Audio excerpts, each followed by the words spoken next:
Hello, my name is Scott Cutler, and I'm a planner with the City of Wheat Ridge Community Development Department.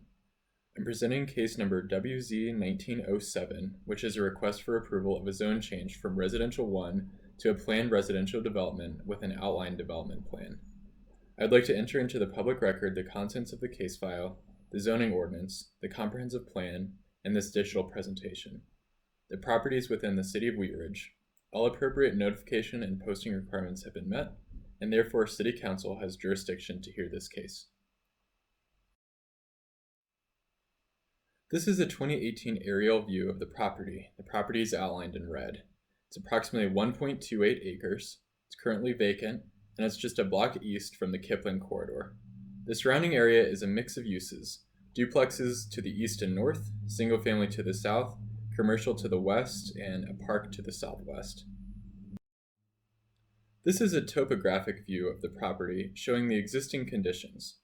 It is fairly steeply sloping from the northeast to the southwest, and as shown before, the property gets narrower closer to Johnson Street. The close lines you see at the south of the property is the drainage way.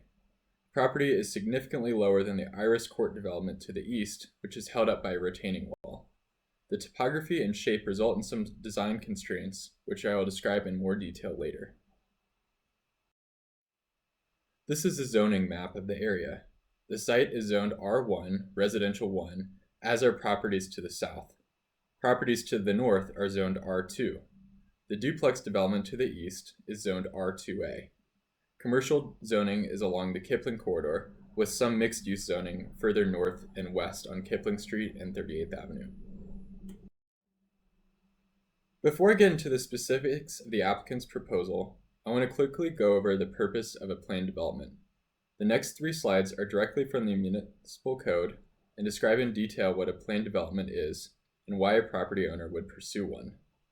The intent of the planned development district is to permit the establishment of well-designed, innovative developments which may not be feasible under a standard zone district, but which may be permitted through the use of an approved development plan by assuring greater control and specificity of intended development character, use, operations, and maintenance, while at the same time allowing flexibility and diversity.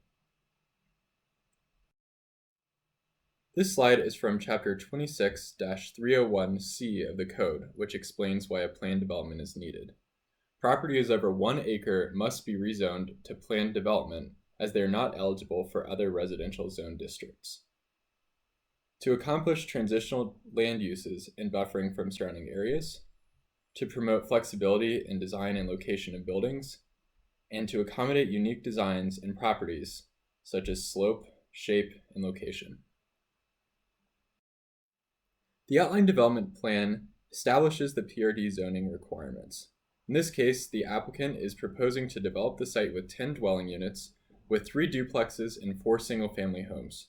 The request tonight is for a rezone from R1 to planned residential development. The outline development plan accompanies the zone change request by establishing the zoning and development standards and is the first step in the plan development process. The code allows for processing ODPs and SDPs specific development plans either concurrently or sequentially, and the applicant has chosen the sequential 2-step option. I'll go through the ODP document and then talk about the criteria for review and staff findings.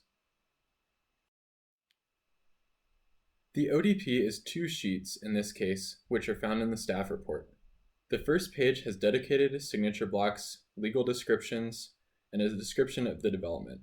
The second sheet, shown here, contains the development standards and the proposed site layout, which I'll show in more detail in a minute.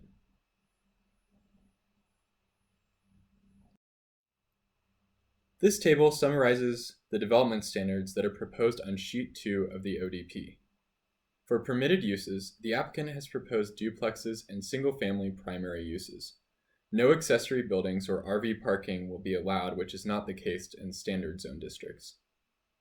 For architecture, the city does not have design standards for duplexes or single-family homes in standard zone districts.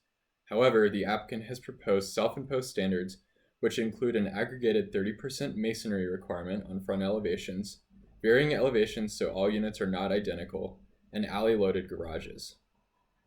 For building height, the proposed maximum height of 28 feet for single-family homes and 25 to 30 feet for the duplexes, is several feet lower than the R1 maximum of 35 feet. 10 units are proposed, 4 single-family homes and 3 duplexes. This is more than the R1 zoning would allow, but is comparable with the Iris Court development to the east and is far below the citywide 21 units per acre maximum, at approximately 7.8 units per acre. Setbacks proposed are 20 feet in the front along 38th Avenue, 20 for the perimeter setbacks, including the sides, east side, and rear, south side, and then interior setbacks would be 7.5 feet for the single-family homes. City code requires each lot to be 25% landscaped, including 100% of the front yard, not counting driveways or sidewalk. The ODP also has this requirement, but an additional 11% of the site is dedicated as an unbuildable tract for open space and for drainage. And lastly, parking. Each unit is required by the ODP to have a 2-car garage, and there will be a total of 4 spaces per dwelling unit provided. 2 on-street spaces will also be created on Johnson Street. This meets the city standard for single-family and duplexes and is the same as the R1 standard of 4 spaces per dwelling unit. This is the conceptual site plan from page 2 of the ODP with annotations. The ODP requires a conceptual site plan and gives a sense of the proposed layout and how that land use will transition and relate it to existing conditions. The duplexes will be located along 38th Avenue with front yards. An alley bisects the site and accesses the single-family garages on the south side. There is additional parking on the west side, but as stated earlier, each unit will have a 2-car garage and most will have parking for 2 vehicles in the driveway. The open space and drainage tract is located along the southern property line near the additional parking. On-street parking will be provided on Johnson Street with curb, gutter, and sidewalk added to improve this frontage, as required by city code. The site was subject to a different zone change application by a different owner 2 years ago, which had 6 more units and all were duplexes. This site plan is more consistent with the surrounding zoning and has evolved based on feedback from the neighborhood and during the neighborhood meeting. This is a view of the open space tract, which does not include the guest parking spaces, shown here in green. It takes up approximately 11% of the total site. The primary reason for this tract is to allow the drainage way to flow unobstructed without being an individual property owner's responsibility to maintain. The proposed underground detention pond would also be located in this area on the west side. The tract would act as a landscape buffer between the site and the neighborhood to the south, as nothing could be built in this area. This is a view of the open space tract, plus unbuildable areas that are within the required setbacks for the various buildings. The light green you see here will act as unbuildable open space for each property. Please note that the open space will actually be even larger since most buildings, especially the single-family homes, won't be able to take up all of the white space shown in each lot. Each lot is required to be at least 25% landscaped, which will limit the overall building footprint. For example, the yard for the house in the southeast corner will actually be much larger. Only the open space within the required setbacks or the open space tract is shown here. These are schematics of how the proposed buildings would sit on the site.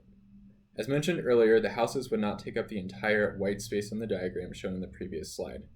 As you can see, each duplex will have a landscaped front yard in the building, between the building and the 38th Avenue sidewalk.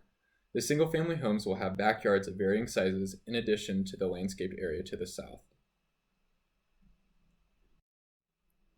This diagram shows the uses proposed by the ODP in relation to the surrounding uses. You can see that it is adjacent to multiple duplex lots already to the east and north. The single-family portion of the site borders the single-family to the south, although they will be on smaller lots. Discovery Park is located to the southwest. The Kipling corridor is commercial in nature, with Apple Ridge Cafe, gas stations, Starbucks, Sprouts, and so on. Just off this map to the west are 2 redevelopment sites. 4 duplexes will be located next to the dentist office on 38th Avenue, and next to the Starbucks will be a new multi-tenant commercial building. These projects have both been recently approved. The site is also within walking distance from the school just off the screen to the north. We use several criteria to evaluate zone change requests. which includes consistency with a comprehensive plan. Full analysis of the criteria for consideration of the zone change are provided in the staff report, and I'll go into more detail on those later. This image is an excerpt from the comprehensive plan, which provides guidance in terms of land use. The property is shown and is located in the yellow neighborhood area. You can see that it is within a block of the Kipling corridor that is a primary commercial corridor with mixed-use commercial and a community commercial center. The neighborhood designation encourages improvement of underutilized properties.